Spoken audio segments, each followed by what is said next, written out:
ఎన్నికలపై political strategist Prashanth Kishore సంచలన వ్యాఖ్యలు చేశారు. జగన్మోహన్ రెడ్డి తిరిగి అధికారంలోకి రావడం చాలా కష్టం అంటున్నారు ప్రశాంత్ కిషోర్. జగన్ తనను తాను రాజులా భావించాడు అని అన్నారు ప్రశాంత్ కిషోర్. ప్రజల ఆకాంక్షలను పెడచెవిన పెట్టారు జగన్మోహన్ రెడ్డి అంటూ కూడా చెప్పుకొచ్చారు ప్రశాంత్ కిషోర్. కేవలం సంక్షేమాన్ని నమ్ముకుని జగన్ ఎన్నికలకు వెళుతున్నాడు అంటూ కూడా ప్రశాంత్ కిషోర్ సంచలన వ్యాఖ్యలు చేశారు. అభివృద్ధి, మౌలిక వసతుల కల్పనను పూర్తిగా మర్చిపోయారంటూ కూడా ప్రశాంత్ కిషోర్ వ్యాఖ్యానించారు. ఒక్కసారి ప్రశాంత్ కిషోర్ ఏమన్నారో ఒకసారి విన్న తర్వాత దీనికి సంబంధించి డీటెయిల్గా మాట్లాడుకునే ప్రయత్నం చేద్దాం. ఇంతకీ పొలిటికల్ స్ట్రాటజిస్ట్ ప్రశాంత్ కిషోర్ ఏమన్నారు ఇప్పుడు చూద్దాం. Why so? There is many reasons. One is there are leaders like Jagan Mohan Reddy who have thought and have become in their minds the provider rather than being the leader. There is a huge difference between being an elected leader and started to think yourself as a provider. जब आप democratically elected leader हो तो you have to provide but you have to also take care of the people's aspirations. जब आप provider बन गए हो pure play, then you think कि भाई मैं राजा हूं, मुझे पता है तुम्हें क्या चाहिए, मैं दे रहा हूं और मुझे वोट देते रहो. तो Jagan Mohan Reddy at some stage has decided कि भैया मैं कैश ट्रांसफर करता रहूंगा, तुम्हारे लिए यही अच्छा है कि तुमको 2000 रुपया मिलता रहे. सड़क बने या ना बने, कैपिटल आंध्र प्रदेश में हो ना हो, फैक्ट्री लगे ना लगे, हम कर्ज लेकर ही पैसा तुम्हें दे रहे हैं, लेकिन दे तो रहे. So he has gone into this provide to make a comeback. Why so? There is many reasons. One is there are leaders like Jagan Mohan Reddy who have thought and have become in their minds the provider rather than being the leader.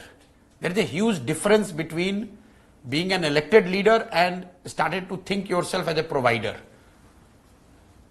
जब आप democratically elected leader हो तो you have to provide but you have to also take care of the people's aspirations. जब आप provider बन गए हो pure play, then you think कि भाई मैं राजा हूं, मुझे पता है तुम्हें क्या चाहिए, मैं दे रहा हूं और मुझे वोट देते रहो. तो Jagan Mohan Reddy at some stage has decided कि भैया मैं कैश ट्रांसफर करता रहूंगा, तुम्हारे लिए यही अच्छा है कि तुमको 2000 रुपया मिलता रहे. सड़क बने या ना बने, कैपिटल आंध्र प्रदेश में हो ना हो, फैक्ट्री लगे ना लगे, हम कर्ज लेकर ही पैसा तुम्हें दे रहे हैं, लेकिन दे तो रहे. So he has got right. అది పొలిటికల్ స్ట్రాటజిస్ట్ ప్రశాంత్ కిషోర్ సంచలన వ్యాఖ్యలు చేశారంటే కనుక బహుశా అంతకు మించనే చెప్పుకోవాలి. ఎందుకంటే ఇక్కడ ఒక లీడర్కు సంబంధించి ఆయన అక్కడ ప్రజల ఆస్పిరేషన్స్ని ముందుకు తీసుకువెళ్ళాలి, అక్కడ ప్రొవైడర్గా కాదు వాళ్ళ ఆస్పిరేషన్స్ని కూడా తీసుకువెళ్ళాలంటూ కూడా ఆయన సంచలన వ్యాఖ్యలు చేశారు. దాంతోపాటు నేను ఒక రాజుని, మీకు ఏం చేయాలో నాకు తెలుసు, దానికి సంబంధించి మీకు నేను డబ్బులు ఇస్తూ ఉంటాను, మీరు నాకు ఓటేయండి అన్నట్టు అర్థం వచ్చేలా ఆయన వ్యాఖ్యానించారు. ముఖ్యంగా ఇవి ఆయనను ఓడిస్తాయంటూ కూడా ఆయన చెప్పిన పరిస్థితి, ముఖ్యంగా రోడ్ల అంశం, ఇవన్నీ కూడా ఆయన ప్రస్తావించారు. కొన్ని సంచలన వ్యాఖ్యలు చేశారనే చెప్పుకోవాలి. ఒకసారి దీనికి సంబంధించి ఎటువంటి రియాక్షన్స్ వస్తాయి, ఎటువంటి రియాక్షన్స్ రావచ్చు, ముఖ్యంగా అక్కడ వైఎస్ఆర్సీపీకి సంబంధించిన సర్కిల్లో ఎటువంటి చర్చ నడుస్తుంది అంశానికి సంబంధించి తెలుసుకునే ప్రయత్నం చేద్దాం. మా ప్రతినిధి రాజేష్ అప్డేట్స్ అందించేందుకు విజయవాడ నుంచి లైవ్లో సిద్ధంగా ఉన్నారు. రాజేష్, ఇప్పుడు మళ్ళీ ప్రకంపనలు రేగొచ్చు అనడంలో ఎటువంటి అతిశయోక్తి లేదు, ఎందుకంటే సంచలన వ్యాఖ్యలు చేశారు. రాజేష్, ఒక్కసారి మీ దగ్గరికి వచ్చే ముందు మరొక్కసారి ఇదే అంశానికి సంబంధించి ప్రశాంత్ కిషోర్ ఏమన్నారు ఒక్కసారి చూసిన తర్వాత మళ్ళీ మీ దగ్గరికి వస్తాను. ప్రశాంత్ కిషోర్ ఏమన్నారు ఒకసారి చూద్దాం. Being an elected leader and started to think yourself as a provider. जब आप democratically elected leader हो तो you have to provide but you have to also take care of the people's aspirations. जब आप provider बन गए हो pure play, then you think कि भाई मैं राजा हूं, मुझे पता है तुम्हें क्या चाहिए, मैं दे रहा हूं और मुझे वोट देते रहो. तो Jagan Mohan Reddy at some stage has decided कि भैया मैं कैश ट्रांसफर करता रहूंगा, तुम्हारे लिए यही अच्छा है कि तुमको 2000 रुपया मिलता रहे. सड़क बने या ना बने, कैपिटल आंध्र प्रदेश में हो ना हो, फैक्ट्री लगे ना लगे, हम कर्ज लेकर ही पैसा तुम्हें दे रहे हैं, लेकिन दे तो रहे. So he has gone into this provide to make a comeback. Right. అది ప్రశాంత్ కిషోర్ చేసిన సంచలన వ్యాఖ్యలు. రాజేష్, ఆ వ్యాఖ్యలు చూసాం. వైఎస్ఆర్సీపీ నుంచి ఎటువంటి రియాక్షన్స్ వస్తున్నాయి? అంటే ప్రస్తుతానికి ఇంకా రియాక్షన్స్ అయితే రాలేదని చెప్పాలి. ఇక ప్రశాంత్ కిషోర్ అంటే రాజకీయ వ్యూహకర్తగా 2019లో జగన్మోహన్ రెడ్డి అధికారంలో రావడానికి అత్యంత కీలక భూమికి పోషించిన వ్యక్తి ప్రశాంత్ కిషోర్. ప్రతి సందర్భంలో అంటే చాలా సందర్భాల్లో ప్రశాంత్ కిషోర్ జగన్ పైన విమర్శలు చేస్తూనే ఉన్నారు. గతంలో కూడా ఆయన కొన్ని కీలక వ్యాఖ్యలు చేశారు. ముఖ్యమంత్రిగా జగన్మోహన్ రెడ్డి ఇచ్చిన హామీలను అమలు చేస్తారని అనుకున్నాను, కానీ ఈ విధమైన పాలన చేస్తారని తాను అనుకోలేదని గతంలో కూడా ప్రశాంత్ కిషోర్ వ్యాఖ్యలు చేశారు. తాజాగా ఇంకొకసారి ఈరోజు ఎన్నికల ముందు ప్రశాంత్ కిషోర్ ఒక సంచలన వ్యాఖ్యలనే చెప్పాలి. ఎందుకంటే కొన్ని ఘాటు వ్యాఖ్యలుగానే మనం చూడాలి. ఎందుకంటే ఎన్నికల ముందు జగన్మోహన్ రెడ్డి మీద ఇలాంటి వ్యాఖ్యలు చేయడం నిజంగా రాజకీయంగా పెద్ద దుమారం రేపే అవకాశం కనబడుతుంది. జగన్మోహన్ రెడ్డి తనకి తాను ఒక రాజుగా భావిస్తున్నారు. ప్రజల ఆకాంక్షలను నెరవేర్చడంలో జగన్మోహన్ రెడ్డి విఫలమయ్యారంటూ కూడా ఆయన వ్యాఖ్యలు చేశారు. ఇప్పుడు వరకు ప్రతిపక్షాల మాటలు అన్నాయి. ఎందుకంటే ఒక రాజకీయ పాలన జగన్మోహన్ రెడ్డి చేస్తున్నారు, తాను ఒక రాజుగా భావించి నేను ఒక రాజుని, మీకేం చేయాలో నాకు తెలుసు, మీకు నేను డబ్బులు ఇస్తాను, మీరు నాకు ఓటేయండి, ఇది ఇలా భావిస్తున్నారు జగన్ అనేది ఆయన చేసిన వ్యాఖ్యలు. ఎటువంటి రచ్చకు దారితీసే అవకాశం కనిపిస్తోంది ఇది? ఖచ్చితంగా ఆయన వ్యాఖ్యలు అయితే ఖచ్చితంగా తీవ్ర దుమారాన్ని రేపే అవకాశం కనబడుతుంది. గతంలో ప్రశాంత్ కిషోర్ వ్యాఖ్యలు చేసిన సందర్భంలో వైసీపీ మంత్రులు నేతలందరూ కూడా ఘాటుగా స్పందించారు. ప్రశాంత్ కిషోర్ ఫేడ్ అవుట్ అయిపోయారు. ఆయన 2019 వరకే ఆయన బ్రెయిన్ పనిచేసింది, ఆయన వ్యూహాలు పనిచేసి ఇప్పుడంతా కూడా ఆయన ఫేడ్ అవుట్ అయిపోయారు. అటు బీహార్లో కానీ ఎక్కడైనా కానీ ఆయన విఫలమైపోయారు. ఇప్పుడు ఆయన పట్టించుకునే వారు ఎవరు లేరని కూడా చాలా సందర్భాల్లో వైసీపీ మంత్రులు అంబటి రాంబాబు, పేర్నాని లాంటి వాళ్ళు చాలామంది విమర్శలు చేశారు. ప్రశాంత్ కిషోర్ ఒక పార్టీకి తొత్తుగా మారని కూడా విమర్శలు చేశారు. చంద్రబాబు లోకేష్తో భేటీ అయిన సందర్భంలో కూడా వాళ్ళు చంద్రబాబు ఏం చెప్తే అదే ప్రశాంత్ కిషోర్ మాట్లాడుతున్నారని కూడా వాళ్ళు మాట్లాడారు. అయితే ఈ రోజు చేసిన వ్యాఖ్యల మీద ఇప్పుడు వైసీపీ ఎలాంటి రియాక్షన్ ఇస్తుందో చూడాల్సిన అవసరం ఉంది. ఎందుకంటే ఇంతకుముందు నేను చెప్పినట్టే ఆంధ్రప్రదేశ్లో ప్రతిపక్షాలు ఏవైతే కామెంట్లు చేస్తున్నారో అదే వ్యాఖ్యలు ఈరోజు ప్రశాంత్ కిషోర్ నోటి నుండి కూడా వచ్చాయి. ఒక రాజులాగా జగన్ ఫీల్ అవుతున్నారు, ప్రజల ఆకాంక్షలు నెరవేర్చలేదు, ఆంధ్రప్రదేశ్లో కేవలం సంక్షేమ పథకాలని చూపించి ఎన్నికలకు వెళ్తున్నారు, అభివృద్ధి మౌలిక వసతులు అనేవి లేవంటూ ఆయన చేసిన వ్యాఖ్యల మీద వైసీపీ ఎలాంటి రియాక్షన్ ఇస్తుందో చూడాలి. ముఖ్యమంత్రి ఏమైనా దీనిపైన స్పందిస్తారేమో చూడాల్సిన అవసరం కనబడుతుంది. ఎందుకంటే ప్రశాంత్ కిషోర్ అనే వ్యక్తి సామాన్య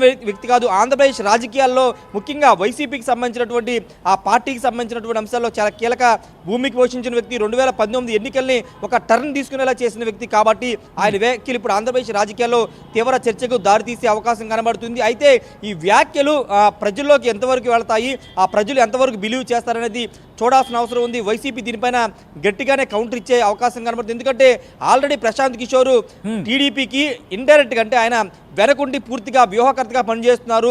ఫ్రంట్ డోర్లో కాదు బ్యాక్ డోర్లో ఆయన ఉండి వ్యూహాలు సిద్ధం చేస్తున్నారు.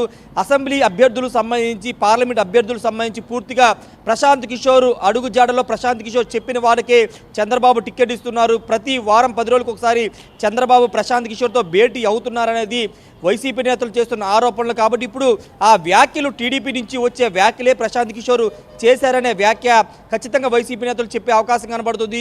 చంద్రబాబు నాయుడు ఏం చెప్తే అది ప్రశాంత్ కిషోర్ చెప్తున్నారని కూడా ఆ కౌంటర్ ఇచ్చే అవకాశం కనబడుతుంది. మరి చూడాలి ఎలాంటి రియాక్షన్స్ వచ్చే అవకాశం ఉంది. ఎందుకంటే ఇప్పుడు ఎన్నికల ముందు ప్రశాంత్ కిషోర్ ఈ వ్యాఖ్యలు చేయడం ద్వారా ఖచ్చితంగా ఎన్నికల ఓట్స్ మీద ఏమన్నా ప్రభావితం చూపిస్తుందా? ఎందుకంటే 2019లో జగన్మోహన్ రెడ్డికి సంబంధించినటువంటి ఆయన ఏ విధమైన హామీ ఇవ్వాలి, ఏ విధంగా ప్రజల్లోకి వెళ్ళాలి, బహిరంగ సభలో ఏ విధంగా మాట్లాడాలి. ఇక్కడ వైసీపీ అంటోంది మేము ప్రజలకు ఇచ్చిన సంక్షేమ ఫలాలే మమ్మల్ని గెలిపిస్తాయని చెప్పి ఆశాభావం వ్యక్తం చేస్తుంటే ప్రశాంత్ కిషోర్ మాత్రం ప్రొవైడర్ కాదు, ఆస్పిరేషన్స్ వాళ్ళ కళనికి సంబంధించి కావచ్చు, లేకపోతే వాళ్ళ ఆకాంక్షలను నెరవేర్చాలి, అతనే నాయకుడు, ముఖ్యంగా జగన్మోహన్ రెడ్డి ఒక రాజులా ఆయన ప్రవర్తిస్తున్నాడు అనే అర్థం వచ్చేలా ఆయన వ్యాఖ్యానించిన పరిస్థితి చూసాం. కాబట్టి దీనికి సంబంధించి ఈ ఎలక్షన్ కమిషన్ ఆశ్రయించే అవకాశం ఏమైనా కనిపిస్తుందా వైసీపీ?